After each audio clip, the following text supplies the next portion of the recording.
PRAN தொக்கு பண்ண போகிறேன். இது வேறு மாதிரி பண்ண போகிறேன். வெங்காயம் தக்காளியை கட் பண்ணி போட்டாமல் அரைச்சி போட்டு பண்ண போகிறேன். அதனால் இன்றைக்கி காமிக்கிறேன். இந்த ப்ரான் டைகர் ப்ரானு 1/4 கிலோ வாங்கியிருக்கிறேன். இதில் மஞ்சத்தூள், உப்பு, மிளகாத்தூள், தனியாத்தூள், காஷ்மீரி மிளகாத்தூள் தான் போட்டிருக்கிறேன் இன்றைக்கி சிவப்பாக வரணுன்ட்டு. அப்புறம் எலுமிச்சம்பழம் பிழிஞ்சு விட்டுருக்குறேன். அப்புறம் மிளகுத்தூள் போட்டிருக்கிறேன். இதுதான். இதை போட்டு ஒரு 1 ஹவர் ஆச்சு. இது காலையில் வாங்கிட்டு வந்தோடனே இது போட்டு மேரினேட் பண்ணி வச்சுட்டேன்.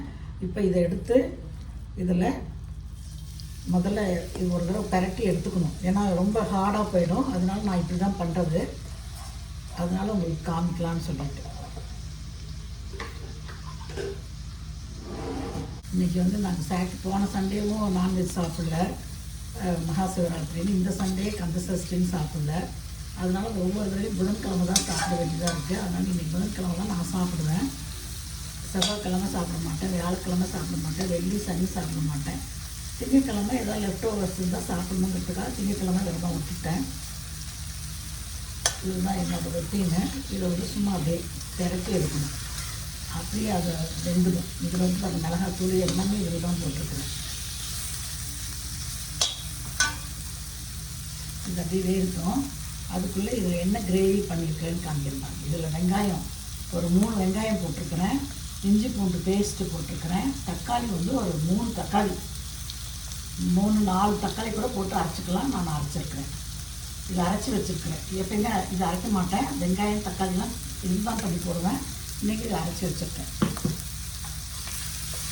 ஏன்னா நான் மோஸ்ட்லி தக்காளி அரைச்சி எல்லாம் யூஸ் பண்ண மாட்டேன். இன்றைக்கி சரி கிரேவி நான் முதல்ல இப்படி தான் பண்ணிகிட்டு இருந்தேன். அப்புறம் தக்காளி கொஞ்சம் சேர்த்தக்கூடாதுங்கிறதுனால தக்காளி இல்லாமல் தான் பண்ணுவேன் எல்லாத்துலேயுமே. அதனால் அது மாதிரி பண்ணுறதில்ல. இது பாருங்கள், இது எண்ணெய் எல்லாம் எவ்வளோ எண்ணெய் ஊற்றிருந்தேன் அவ்வளோ எண்ணெய் இதாகிடுச்சு. இப்போ நம்ம இதுக்கு எண்ணெய் ஊற்ற வேண்டியதில்லை. இதை மட்டும் ஊற்றணும். ஏன்னா இதுலேயே கொஞ்சம் இதாக பச்சை வாசனை போடணும். அப்புறமே அதை எடுத்து போடணும்.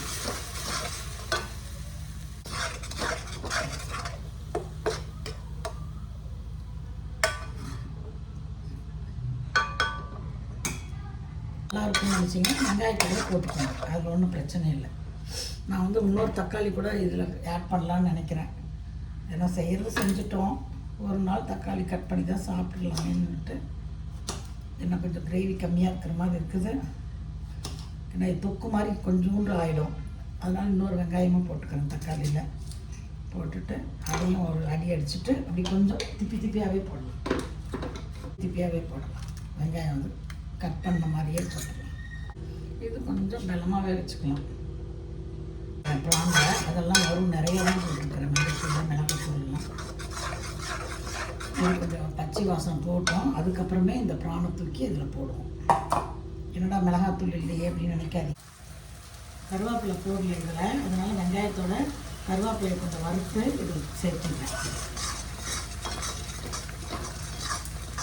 கருவேப்பிலை போட மறந்துட்டேன். அதனால் அதுக்காக தனியாக இது பண்ணோன்னா இது முட்டை இது பண்ணிட்டு இருக்கிறேன். முட்டைக்காக அதனால் அந்த இதை இது பண்ணிட்டுருக்கேன். இப்போ இதில் சேர்த்துக்கிறேன். இவ்வளோ நேரம் கொதிக்க ஹை ஃப்ளேமில் வச்சேன். இப்போ இது பண்ணிடுவேன். ஏன்னா ரொம்ப இது பண்ண வேண்டியதில்லை. இன்னும் கொஞ்சம் நேரம் இதாகணுன்னே எடுத்துடுவேன். இதாச்சுன்னா ரப்பர் மாதிரி ஆகிடும்.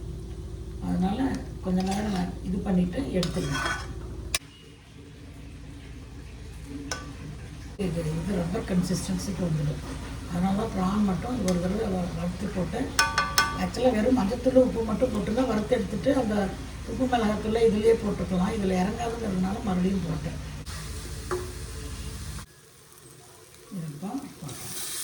அப்படியே ஹை ஃபேமிலியாக ஒரு 3 மினிட்ஸ் வச்சுட்டு டக்குன்னு ஆஃப் பண்ணிவிட்டு அந்த கடாயிலே இருக்கணும். கலக்காமல் இருக்காதீங்க. கலக்குனீங்கன்னா தான் அந்த எண்ணெய் ஏதாவது இருந்துச்சுன்னா தெரியும்.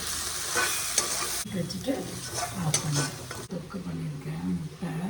முட்டையை வேக வச்சு குக்கரில் வச்சு 2 விசில் விட்டு வெந்தவொடனே வெங்காயம், பச்சை மிளகாய், கருவேப்பிலை போட்டுட்டு மிளகுத்தூள் போடல, மிளகுத்தூள் மட்டும் போட்டுட்டு தனியாத்தூள் போட்டேன்.